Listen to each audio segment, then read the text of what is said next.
So নমস্কাৰ social সায়েন্সৰ প্ৰথমটো part আলোচনা কৰিব বিচাৰিছো I hope what's this full video গতিকে চাওক বিতং তথ্য প্ৰথম প্ৰশ্ন কোৱেশ্চন নম্বৰ 20 ইয়াত সোধা হৈছে ক্লাইভৰ ভাৰতত দ্বিতীয় কাৰ্যকাল কিমান চনত আৰম্ভ হৈছিল সো দেন এই প্ৰশ্নটো কি হ'ব উত্তৰ এই প্ৰশ্নটোৰ উত্তৰ হ'ব খ ইজ দা কাৰেক্ট আনসাৰ 1765 গতিকে 1765 চনত কি হৈছিল ক্লাইভৰ ভাৰতত দ্বিতীয় কাৰ্যকাল আৰম্ভ হৈছিল মনত ৰাখিব নেক্সট অপচন কি কৈছে নেক্সট কোৱেশ্চন কৰিছে কোনে বংগ প্ৰশাসনৰ দক্ষতাৰ আজুহাত দেখাই ইংলেণ্ডৰ চৰকাৰৰ ওপৰত বংগ বিভাজন প্ৰস্তাৱ দিছিল এই অপচনৰ উত্তৰ কোনটো হ'ব এই অপচনৰ উত্তৰ হ'ব গ is the correct answer lord north Brook গতিকে মনত ৰাখিব লৰ্ড নৰ্থ ব্ৰুক হৈছে বিশেষকৈ কি কৈছিল বংগ বিভাজনৰ প্ৰস্তাৱ দিছিল এইজনে মনত ৰাখিব নেক্সট প্ৰশ্ন চাও নেক্সট প্ৰশ্ন 22 কি হৈছে 22 সোধা হৈছে এলাহাবাদ সন্ধি কিমান চনত হৈছিল পৰীক্ষাত আহিব পাৰে এলাহাবাদ সন্ধি কিমান চনত হৈছিল বা কেতিয়া হৈছিল অপচনৰ ভিতৰত কোনটো কাৰেক্ট আনসাৰ হ'ব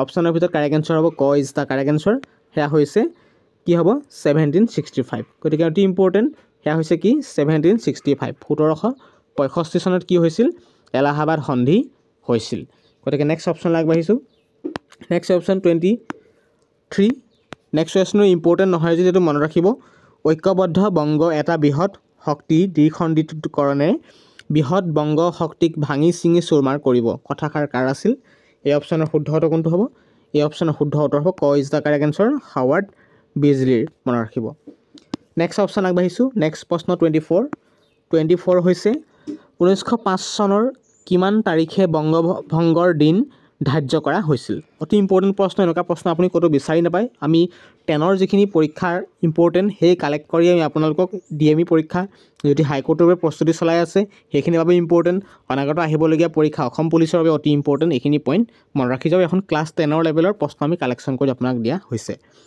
ইয়া 24 কি কৰিছে প্ৰশ্ন নম্বৰ 1905 চনত কিমান তাৰিখে বংগভংগৰ দিন ধাৰ্য কৰা হৈছিল এনসাৰ কি হ'ব 1905 চনত কিমান তাৰিখে বংগভংগৰ দিন ধাৰ্য কৰা হৈছিল এই অপচনৰ শুদ্ধ উত্তৰ হ'ব কোনটো এয়া হ'ব কি হ'ব ঘ is the correct answer 16 October গতিকে অপচনৰ কোনটো হ'ব ঘ is the correct answer 16 October next option click নাও সুধিছে তলৰ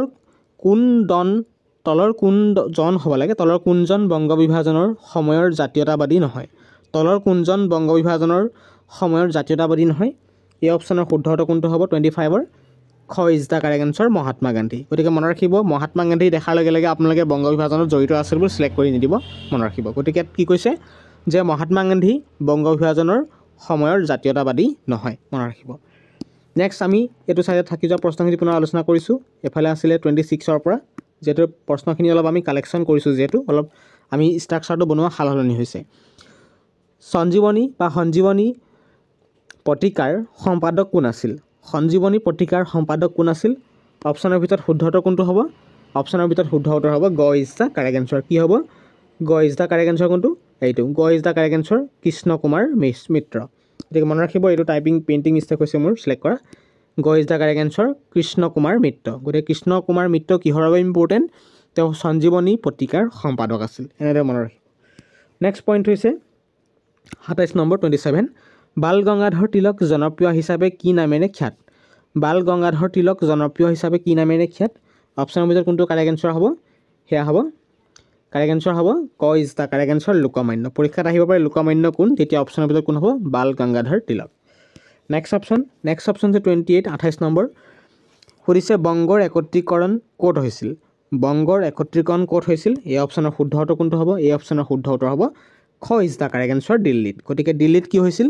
বংগৰ একত্ৰীকৰণ হৈছিল পৰীক্ষাত আহিব পাৰে যে বংগৰ একত্ৰীকৰণ ক'ত হৈছিল অপচনৰ ভিতৰত দিল্লী থাকিলে Delhi is the correct answer I hope ভালদৰে কথাখিনি বুজি পাইছে নেক্সট অপচন আগবাঢ়িছো নেক্সট অপচন শো হৈছে 29 প্ৰশ্ন কোৱেশ্চন নম্বৰ বংগ বিভাজনৰ বিৰুদ্ধে প্ৰথমখন সভা ক'ত অনুষ্ঠিত হৈছিল বংগ বিভাজনৰ বিৰুদ্ধে প্ৰথমখন সভা ক'ত অনুষ্ঠিত হৈছিল এই অপচনৰ উত্তৰ কোনটো হ'ব এই অপচনৰ শুদ্ধ উত্তৰ হ'ব ক ইজ দা কাৰেক্ট আনসাৰ হেয়া হ'ব খুলনাত গতিকে মনত ৰাখিব খুলনাত কি হৈছিল খুলনাত বংগ বিভাজনৰ বিৰুদ্ধে প্ৰথমখন সভা অনুষ্ঠিত হৈছিল অতি ইম্পৰ্টেন্ট বছা প্ৰশ্ন হয় এখিনি নেক্সট প্ৰশ্ন হৈছে 30 নম্বৰ কি কৈছে বেংগলী সংবাদপত্ৰৰ সম্পাদক কোন আছিল বেংগলী সংবাদপত্ৰৰ সম্পাদক কোন আছিল অপচন 4টাৰ ভিতৰত শুদ্ধ উত্তৰ কমেন্ট কৰক শুদ্ধ উত্তৰ হ'ব গ is the correct answer Surendranath Bandyopadhyay গতিকে মনত ৰাখিব যে সুৰেন্দ্ৰনাথ বন্দ্যোপাধ্যায় হৈছে বেংগলী সংবাদপত্ৰৰ সম্পাদকজনৰ নাম নেক্সট প্ৰশ্ন কি আছে চাওক নেক্সট প্ৰশ্ন 31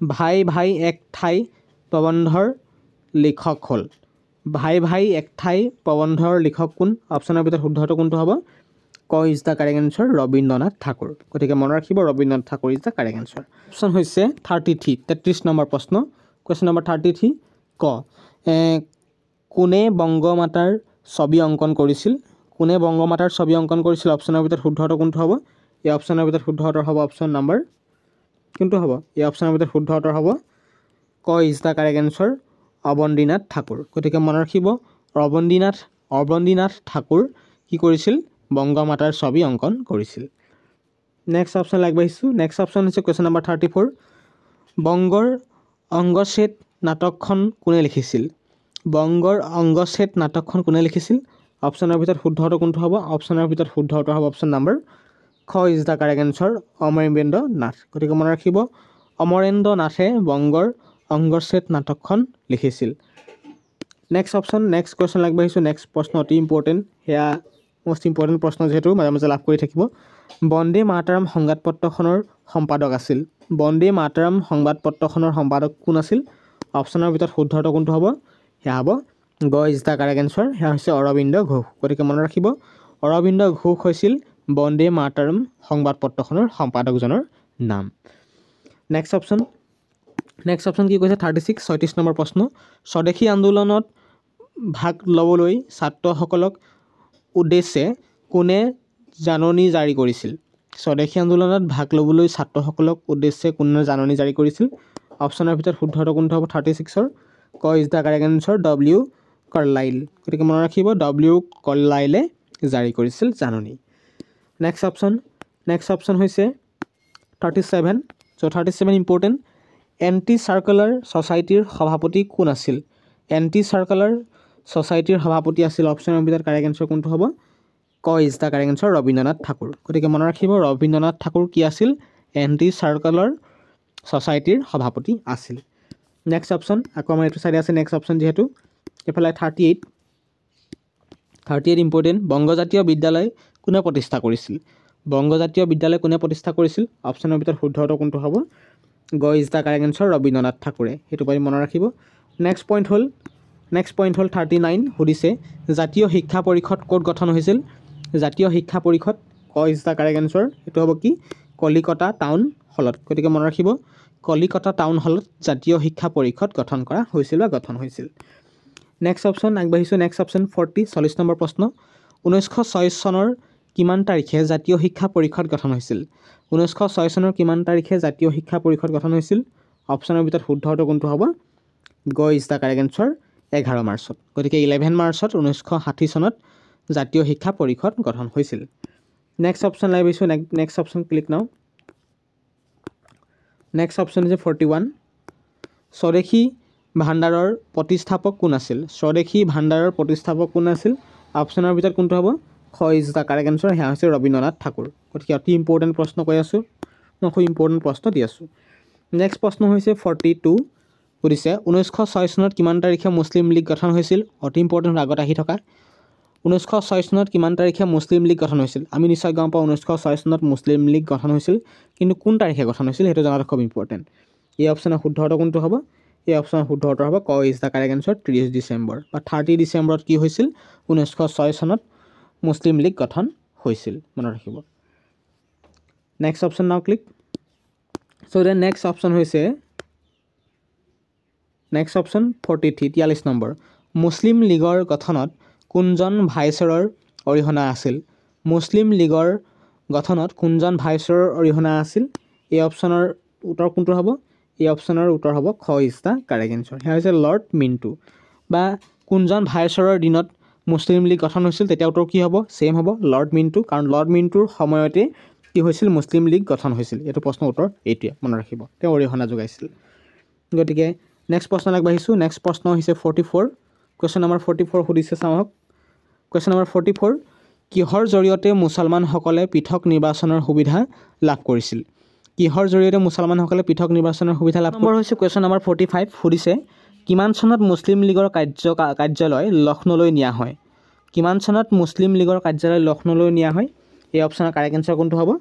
সেয়া হ'ব কাৰেক্ট এনচাৰ কোনটো? 1910। গতিকে খ ইজ দ্য কাৰেক্ট এনচাৰ। 1910 চনত। 1910 চনত মুছলিম লীগৰ কাৰ্যালয় লক্ষ্ণৌলৈ নিয়া হয়। নেক্সট অপশ্যন ক্লিক নাও 46। মুছলিম লীগ ক'ত স্থাপন কৰা হৈছিল? অতি ইম্পৰ্টেণ্ট। মুছলিম লীগ ক'ত স্থাপন কৰা হৈছিল? এই অপশ্যনৰ শুদ্ধ উত্তৰ কোনটো হ'ব কমেণ্ট কৰক। এই অপশ্যনৰ শুদ্ধ উত্তৰ হ'ব ক ইজ দ্য কাৰেক্ট এনচাৰ ঢাকাত। গতিকে ঢাকাত মুছলিম লীগ ক'ত প্ৰথম স্থাপন কৰা হৈছিল? মনত ৰাখিব মুছলিম লীগ ক'ত স্থাপন কৰা হৈছিল? ঢাকাত। গতিকে নেক্সট প্ৰশ্ন আগবাঢ়িছোঁ। নেক্সট প্ৰশ্ন হৈছে 47 ক্লিক নাও হৈছে 48। সুধিছে কিমান চনত বংগ একত্ৰীকৰণ হৈছিল? কিমান চনত বংগ একত্ৰীকৰণ হৈছিল? এই অপশ্যনৰ শুদ্ধ উত্তৰ হ'ব খ ইজ দ্য কাৰেক্ট এনচাৰ 1911 চনত। গতিকে 1911 চনত বংগ একত্ৰীকৰণ হৈছিল। Next question 49। নেক্সট কুৱেশ্যন 49 হৈছে কোনে নাইটহুইট উপাধি ব্ৰিটিছক ঘূৰাই দিছিল? নাইটহুইট এটা উপাধি হয়। উপাধিটো ব্ৰিটিছক কোনে ঘূৰাই দিছিল? অপশ্যনৰ ভিতৰত কি হ'ব উত্তৰ? যদি কাৰেক্ট এনচাৰ জানে কমেণ্ট কৰক। চ' অতি ইম্পৰ্টেণ্ট প্ৰশ্ন কৈ আছোঁ। আই হোপ ভিডিঅ'টো ভালদৰে চাব। ভিডিঅ'টো যদি উপকৃত হৈছে নিশ্চয় ভিডিঅ'টো লাইক এটা কৰিব, চেনেলক ছাবস্ক্ৰাইব কৰিব। ছাবস্ক্ৰাইব কৰিলে কোনো প্ৰব্লেম নহয়। আপুনি অতি ইম্পৰ্টেণ্ট প্ৰশ্ন লাহে লাহে লাভ কৰি থাকিব এই চেনেলটিৰ পৰা। চ' দেন ইয়াত প্ৰশ্ন কি কৈছে? কোনে নাইটহুইট উপাধি ব্ৰিটিছক ঘূৰাই দিয়া হৈছিল, ৰিমুভ কৰিছিল নাইটহুইট উপাধিক? সেইটো কোন হ'ব? অপশ্যনৰ ভিতৰত কাৰেক্ট এনচাৰ কোনটো হ'ব? সেয়া হ'ব কোনটো হ'ব? সেই কাৰেক্ট এনচাৰ হ'ব খ is the correct answer Gopal Krishna Gokhale. Gopal Krishna Gokhale কি ঘূৰাই দিছিল? নাইটহুইট উপাধিটো। মনত ৰাখিব। গতিকে নেক্সট অপশ্যন আগবাঢ়িছোঁ। নেক্সট অপশ্যন কি আছে চাওক। নেক্সট অপশ্যন অতি ইম্পৰ্টেণ্ট। সেয়া হৈছে মই বচা প্ৰশ্ন কেইটামান দি আহিছোঁ যিহেতু আপোনালোকক অকণ ৱেইট কৰিব। অতি ইম্পৰ্টেণ্ট প্ৰশ্ন অকণ দেৰি হয়। 50 নম্বৰ প্ৰশ্ন কি কৈছে চাওক। 50 চ' দেন 51 প্ৰশ্ন পূববংগ আৰু অসম নামৰ নতুন প্ৰদেশৰ ৰাজধানী ক'ত স্থাপন কৰা হৈছিল? পূববংগ আৰু অসম নামৰ নতুন প্ৰদেশৰ ৰাজধানী ক'ত স্থাপন কৰা হৈছিল? এই অপশ্যনৰ শুদ্ধ উত্তৰ কোনটো হ'ব? সেয়া হ'ব শুদ্ধ উত্তৰ গ is the correct answer Dhaka. গতিকে ঢাকাত কি হৈছিল? পূববংগ আৰু অসম নামৰ নতুন প্ৰদেশ ৰাজধানী স্থাপন কৰা হৈছিল। চ' নেক্সট প্ৰশ্ন হৈছে 52 নম্বৰ। বংগ বিভাজনৰ বিৰুদ্ধে হোৱা আন্দোলনটো কি? বংগ বিভাজনৰ বিৰুদ্ধে হোৱা আন্দোলনটো কি নাম আছিল? অপশ্যনৰ ভিতৰত কাৰেক্ট এনচাৰ কোনটো হ'ব? অপশ্যনৰ ভিতৰত কাৰেক্ট এনচাৰ হ'ব ক ইজ দ্য কাৰেক্ট এনচাৰ স্বদেশী আন্দোলন। গতিকে পৰীক্ষাত আহিব পাৰে স্বদেশী আন্দোলন তলৰ কোনটোৰ লগত মিল আছে? তেতিয়া কি হ'ব? বংগ বিভাজনৰ লগত মিল আছে। বা বংগ বিভাজনৰ বিৰুদ্ধে হোৱা আন্দোলনটো কি? স্বদেশী আন্দোলন। মনত ৰাখিব। এগেইনষ্ট নেক্সট অপশ্যন আহিছে। নেক্সট অপশ্যন 53 চ' নাও কোনে সতীদাহ প্ৰথা বেআইনী বুলি ঘোষণা কৰিছিল? কোনে সতীদাহ প্ৰথা যে বেআইনী বুলি কোনে ঘোষণা কৰিছিল? অপশ্যনৰ ভিতৰত কোনটো হ'ব কাৰেক্ট এনচাৰ? 53 ক is the correct answer Lord William Bentinck. Lord William বেণ্টিংকে সতীদাহ প্ৰথা বেআইনী বুলি ঘোষণা কৰিছিল। অতি ইম্পৰ্টেণ্ট প্ৰশ্ন কৈ আছোঁ হা। নেক্সট হৈছে 54 সোধা হৈছে যে ভাৰতীয় নৱজাগৰণৰ পিতৃ হ'ল। ভাৰতীয় নৱজাগৰণৰ পিতৃ কোন? অপশ্যনৰ ভিতৰত এই অপশ্যনৰ ভিতৰত শুদ্ধ উত্তৰ কোনটো হ'ব? ক is the correct answer Rammohan Roy. গতিকে মনত ৰাখিব ৰামমোহন ৰায় ভাৰতীয় নৱজাগৰণৰ পিতৃ, ফাদাৰ। নেক্সট অপশ্যনটো অতি আপোনালোকলৈ আগবাঢ়িছোঁ। যদি শুদ্ধ উত্তৰ জানে কমেণ্ট বক্সত কমেণ্ট কৰিব। মই ভাবোঁ ভালদৰে বুজি পাইছে। 15 নম্বৰ প্ৰশ্ন ৰাওলাইট এক্ট বা ৰাওলাইট আইন কেতিয়া হৈছিল? ৰাওলাইট আইন হৈছিল অপশ্যনত দিছে 1920, 1921, 1919 আৰু 1924। যদি শুদ্ধ উত্তৰ জানে নিশ্চয় কমেণ্ট বক্সত কমেণ্ট কৰিব। আকৌ নতুন ভিডিঅ' লোৱাৰ প্ৰতিশ্ৰুতি আজিৰ ভিডিঅ'তে সামৰি মাৰিছোঁ। ভিডিঅ'টো যদি উপকৃত হৈছে লাইক এটা কৰিব, চেনেলটিক ছাবস্ক্ৰাইব কৰিব। ভিডিঅ'টো চাই কেনে পাইছে কমেণ্ট বক্সত কমেণ্ট কৰিব। অতি ইম্পৰ্টেণ্ট প্ৰশ্ন লৈ আহিলোঁ। যিখিনি প্ৰশ্ন লৈ আহিছে আমি সম্পূৰ্ণ 10ৰ যিখিনি HSLC লেভেলৰ কিতাপ আছে তাৰ পৰা কালেকশ্যন কৰি আপোনাক এ টু জেড ইনফৰমেশ্যন দিবলৈ চেপ্টাৰ ৱাইজ দিছোঁ। গতিকে আই হোপ ছাকচেছ অতি ইম্পৰ্টেণ্ট। গতিকে সেইবাবে আমাৰ চেনেলটিক ছাবস্ক্ৰাইব কৰিব আৰু লাইক কৰিব, নিশ্চয় কমেণ্ট কৰিব কেনে পাইছে কমেণ্ট বক্সত। আকৌ নতুন ভিডিঅ' লৈ অহাৰ প্ৰতিশ্ৰুতি আজিৰ ভিডিঅ'তে সামৰণি মাৰিছোঁ। ধন্যবাদ।